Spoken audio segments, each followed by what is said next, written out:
I want to talk about something that feels like it lives in the pit of your stomach. You know what I'm talking about.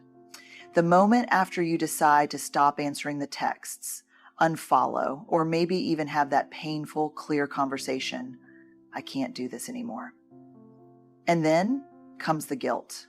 Not the soft kind that nudges your conscience. I mean the kind that whispers, you're selfish, you gave up, you should have tried harder. Here's the truth. Cutting someone off, especially someone you once cared about, is one of the most complex emotional decisions we make.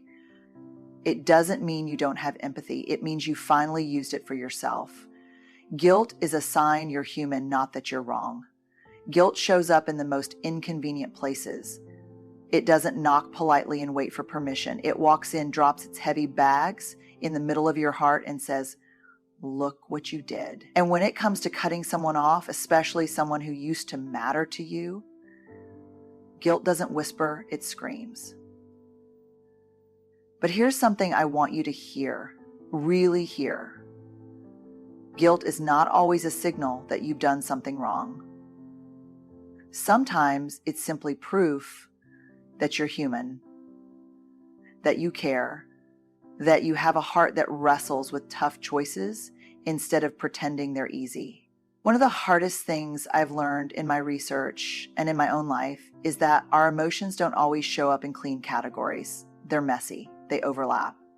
Guilt, for example, often shows up wearing the mask of grief. You think you're feeling guilty for walking away when really you're grieving the version of the relationship you hoped for. Or maybe you're mourning the part of you that kept showing up even when it hurt. That's not something to feel ashamed about. That's something to honor. There's a kind of guilt that's healthy. That kind of guilt says, hey, you acted out of alignment with your values. Let's own it. Let's repair it. But that's not what we're talking about here. The guilt you feel after cutting someone off is often a byproduct of choosing yourself in a world that glorifies self-sacrifice, especially if you're someone who's been the fixer, the listener, the peacekeeper. Walking away feels like breaking your identity. And guilt loves to rush in and say, see, you're not who you thought you were. But what if you are? What if this is actually you becoming more of who you were always meant to be?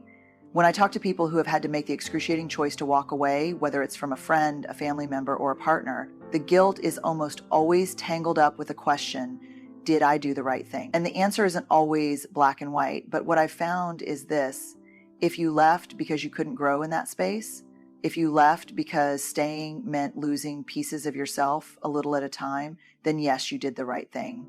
Our brains are wired for connection. We're biologically built to maintain bonds. So when we break them, even for our own survival, it feels unnatural. You're going against a deep part of your wiring. But you know what else is in your wiring? The drive for authenticity, the need for safety, the desire to live in alignment with your values. And let's be real, if guilt were a reliable moral compass, the most self-abandoning people on this planet would be saints. But we know that's not true. Guilt doesn't always mean we've done harm. Sometimes it means we've chosen not to keep being harmed. That's a huge distinction. I want to invite you to hold space for both the tenderness and the strength inside you. You're not heartless for protecting your peace. You're not selfish for saying enough. You're someone who felt the ache and made the hard call anyway. That's not a flaw, that's courage. And if you're still carrying guilt, if it's still clinging to your decisions like a shadow, ask yourself this: is this guilt trying to teach me something, or is it trying to keep me small? Because only one of those deserves your attention. Let the rest go. Boundaries are a function of self-respect, not punishment. People often misunderstand boundaries. They hear the word and picture walls, cold, hard, unscalable. Like boundaries are something you put up to shut people out, to punish, to control. But that's not what boundaries are. Not when they're healthy. Not when they're rooted in love and self-respect.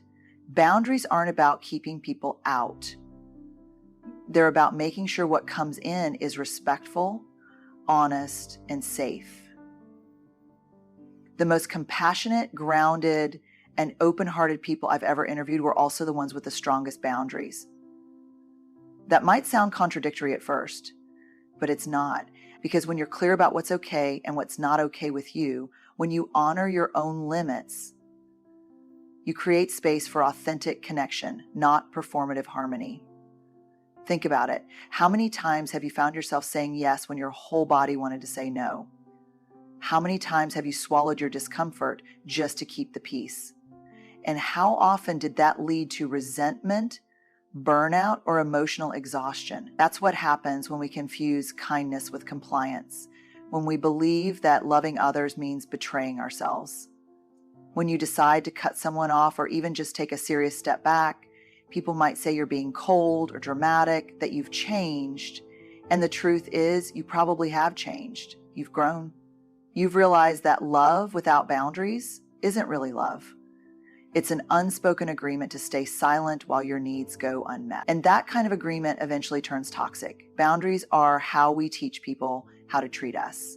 They say, I'm still here and I still care, but I won't abandon myself to maintain this relationship.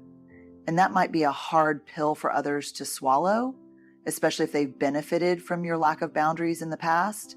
But it's not your job to carry your discomfort. It's your job to carry your truth. I've seen this especially in families where roles and dynamics get passed down like furniture. No one questions why that chair is in the middle of the room, even if it blocks the light. We're taught to accept dysfunction in the name of loyalty, and the moment you step out of that unspoken contract, you're made to feel guilty, rebellious, ungrateful. But let's be really honest here. What kind of love asks you to diminish yourself to keep it? What kind of loyalty demands silence over truth? The kind that's built on fear, not connection. Healthy relationships welcome boundaries. They might not like them at first, but they grow because of them. Unhealthy relationships will push back, question, manipulate, guilt trip. That response isn't a reflection of your boundary being wrong. It's a reflection of the dysfunction your boundary is exposing. One of the most powerful shifts we can make is understanding that boundaries are an act of self-respect. Not a weapon, not a punishment, but a clear declaration that says, I matter too. That's not selfish. That's necessary. And it doesn't mean you stop loving people. It means you stop loving them in a way that erodes your own well-being. And yes, it will be hard, especially if you're used to being the one who bends, the one who makes it work, the one who's so easy to be around. But let me tell you this, easy to be around isn't always the same as being authentically known. And being liked isn't always the same as being loved. So if you've set a boundary and you're second guessing it, if you've distanced yourself from someone and guilt is creeping in, pause for a moment and ask yourself, was I clear? Was I kind? Was I honest? If the answer is yes, then remind yourself that discomfort is not the same as wrong. It's just new, and new is often what growth looks like in the beginning. Emotional burnout is real, and it has a cost. There's a kind of tire that sleep doesn't fix.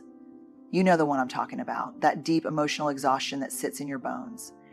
It's what happens when you've been carrying a relationship on your back for too long, when you've been over-functioning, over-explaining, over-accommodating, and eventually something in you just gives out.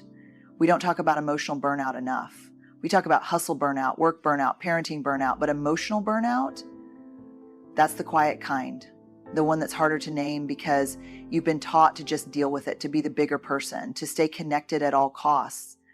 But here's the truth I've come to understand. Emotional burnout in relationships is not just real, it's measurable. The data around emotional labor and chronic stress tells us that long-term exposure to emotionally taxing relationships, especially ones that involve manipulation, gaslighting, or emotional neglect, can lead to symptoms that look a lot like trauma. Anxiety, fatigue, difficulty sleeping, self-doubt, even physical symptoms like headaches and tension. Your body keeps the score even when your mind tries to minimize it. And yet, when we think about ending those relationships or even setting hard boundaries, we feel guilty. Why? Because somewhere along the line, we internalize this message: if you were a better friend, daughter, partner, coworker, you'd be able to handle it. But let's reframe that. Maybe it's not that you're too sensitive. Maybe it's that the dynamic was too draining. The people who reach that breaking point often aren't the ones who didn't try. They're the ones who tried too hard for too long, the ones who kept showing up, giving benefit of the doubt, making excuses, staying hopeful until they found themselves staring at the ceiling at 2 a.m. wondering, why do I feel so empty? I've sat across from too many people who have come to that moment of clarity, and it's not usually a dramatic event that gets them there. It's a slow build, a quiet realization that they've been ignoring themselves, that the cost of staying is their peace, their energy, their sense of worth, and the guilt that shows up when they choose to walk away. That guilt isn't about having done something cruel. It's about finally saying, I matter too. And for some of us, that's a brand new sentence. That's where the discomfort lives, not in the act of leaving, but in finally honoring a truth we've spent years pushing down. Let me be clear. Emotional burnout is not a weakness. It's not a failure. It's a signal. It's your internal boundary system lighting up and saying, this isn't sustainable. And the only way to recover from that burnout is to make changes. Sometimes small, like adjusting how often you engage. Sometimes massive, like walking away altogether. And no, it won't always be received well, especially if the relationship thrived because you kept overextending yourself. But that reaction isn't your responsibility. Your responsibility is to your well-being, your integrity, and your truth. Cutting someone off, especially when you're emotionally burned out, isn't about revenge. It's about restoration. You're not creating distance to hurt them. You're creating distance because staying close is hurting you. So if you're sitting in the guilt that comes with that decision, I want you to remember this. Protecting your energy is not selfish, it's sacred. And no one else gets to decide how much of yourself you're required to give in order to be good. Only you can decide what's too much. And when it is, you're allowed to choose peace over performance. Every single time. You don't owe anyone unlimited access to you. This is one of the hardest truths to hold, especially for those of us who've been praised for being so easy to talk to, always there, or the strong one. Somewhere along the way, many of us were taught that being a good person means being endlessly available, that love means self-sacrifice, and that setting limits is cold or selfish. But here's what I've come to learn through both research and lived experience. You don't owe anyone unlimited access to you, not your time, not your energy, not your emotional availability. We live in a culture that glorifies overextending ourselves. Saying yes when we're already stretched thin gets labeled as loyalty. Ignoring our gut instincts in favor of preserving the peace gets mistaken for kindness. And when we finally do reach a breaking point, when we say, I can't keep doing this, we're often met with pushback, guilt trips, or accusations that we've changed. But you know what? You have changed. Because growth often looks like finally recognizing your own needs and giving them the same weight you've always given everyone else's. It's deeply uncomfortable when we start putting up boundaries in relationships that have never had them. There's often a fear that people will leave, get angry, or turn on us. And sometimes they do, not because your boundary is wrong, but because it disrupted a dynamic that worked well for them. A dynamic where your self-abandonment kept everything running smoothly. And that's where the guilt creeps in. It whispers, you're letting them down. They need you. What if they fall apart without you? But here's what I've seen over and over again. When we confuse over-responsibility with love, we start carrying burdens that were never ours to begin with. And eventually those burdens crush us. Not all at once, slowly, quietly, in the form of resentment, exhaustion, emotional disconnection, sometimes even physical symptoms like anxiety or illness. That's the cost of giving people more access to you than you can actually sustain. You're allowed to change the terms of your emotional availability. You're allowed to say this doesn't work for me anymore, even if you used to say yes. You're allowed to take space, go quiet, or even walk away entirely. Not as an act of cruelty, but as an act of clarity. And I want to be very clear about this. Clarity is kindness. It might not feel like it in the moment. It might sting. But being honest about your limits is far more respectful than continuing to show up halfway, presentful, drained, and disconnected. One of the most powerful things I've seen people do is reclaim their emotional real estate. to recognize that their time, energy, and attention are limited resources, and that not everyone is entitled to them. That's not harsh, that's healthy. Because when you treat your emotional availability like an open buffet, free, unlimited, always on, it doesn't just invite connection, it invites consumption. And eventually, there's nothing left for you. What I found is that the people who love you well, the ones who are emotionally safe, grounded, and invested in mutual respect, they won't be threatened by your boundaries. They might need to adjust, sure, but they'll stay. They'll meet you in the space you create, not guilt you for creating it. That's the difference between relationships built on obligation and relationships built on respect. So if you've limited your access to someone, if you've pulled back or even cut ties entirely, and now you're sitting in guilt, I want to ask you something. What are you actually feeling guilty for? For hurting them or for finally prioritizing yourself? Because those are not the same thing. And if your answer is the second one, then that's not guilt you need to carry. That's a sign that you're stepping into your worth. And worthiness doesn't require explanation or apology. Grief and guilt often travel together. But they're not the same thing. When we talk about cutting someone off, especially someone we once cared deeply about, it's easy to get tangled up in emotions. One of the most common things I hear is, I feel so guilty, but I know I had to do it. And what I've learned both through research and through real conversations with people who've been there is that a lot of what we label as guilt is actually grief. And those two emotions, while they feel similar in the body, tight chest, heavy stomach, racing mind, they are not the same. Guilt says, I did something wrong. Grief says, I lost something important. And those are two very different truths. Grief is part of the human experience. It's what shows up when something meaningful ends. Even if that thing was dysfunctional, even if it was hurting you, you can grieve the loss of a person and still know that the relationship wasn't healthy. You can miss what was good, the laughter, the history, the connection, while also accepting that the pain outweighed the joy. But most of us weren't taught to separate guilt from grief. We're taught to interpret pain as a sign we've done something wrong. So when we feel the ache of loss after cutting someone off, we assume it means we should go back, that we made a mistake, that we're selfish or cold-hearted. But feeling grief doesn't mean the decision was wrong. It just means it mattered. And that's such an important distinction. You can love someone and still choose yourself. You can miss someone and still know they're not meant to be in your life. You can carry memories with you and still walk away with your head held high. It's not black and white. Human relationships rarely are. They live in the gray. And in that gray space, there's often a lot of discomfort. But discomfort isn't danger.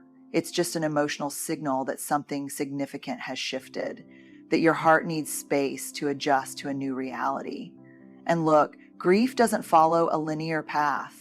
Some days you'll feel strong and grounded. Other days, a song or a smell or a random memory will send you spiraling.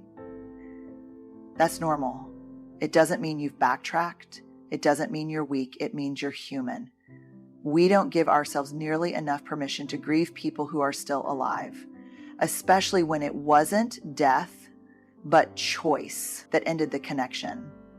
There's a unique kind of pain in choosing to let go of someone who could still call or text or walk back into your life at any moment, but knowing that allowing them back would cost you more than you're willing to give. That's a sacred grief, one that deserves compassion, not shame. So what do we do with the guilt that's actually grief in disguise? We honor it. We name it. We sit with it and say, I'm allowed to feel this. I'm allowed to mourn the end of something, even if I was the one who ended it. That's not weakness. That's wisdom. That's emotional maturity. And yes, there may still be moments where you wonder if you could have done more, if you gave up too soon, if they've changed, if it would be easier just to go back. But here's what I want you to remember in those moments. You made the decision for a reason that was valid and real. And even if it hurts now, that doesn't make it wrong. It just makes it hard. And hard is something you can handle. So when grief shows up wearing guilt's clothes, don't rush to fix it. Don't silence it. Let it speak. Let it remind you of what you've survived, what you've chosen, and who you're becoming in the process. That version of you, the one who listens to their own needs, honors their worth, and makes hard choices in the name of healing, is someone worth trusting. And trust, more than anything, is how we come home to ourselves. Let's be honest. Cutting someone off, even when it's necessary, rarely feels clean. It's messy. It stirs up guilt, grief, self-doubt, and second-guessing. But what I hope you've heard today is that protecting your peace is not a betrayal. It's not a failure of compassion. It's a bold, brave act of self-respect. You are not here to be endlessly available. You are not here to keep proving your worth through your ability to tolerate pain. You are allowed to choose your well-being. You are allowed to outgrow relationships that can't meet you where you are. And you are absolutely allowed to set the standard for how you will be treated moving forward. This isn't about being hard or closed off. It's about being rooted, grounded, clear. And yes, that clarity might make some people uncomfortable, but don't mistake their discomfort for your wrongdoing. That's just the cost of growth sometimes. Not everyone is meant to go where you're headed. So if you're feeling guilt today, take a breath and ask yourself, did I act out of love, out of truth, out of self-respect? If the answer is yes, then let that be enough. Let that carry you forward. You don't have to explain your healing. You don't need permission to protect your peace. You're allowed to leave the table when respect is no longer being served. Good luck as you step into your power. Good luck as you reclaim your voice. And above all, good luck honoring the beautiful, complex, and worthy human you are. You've got this.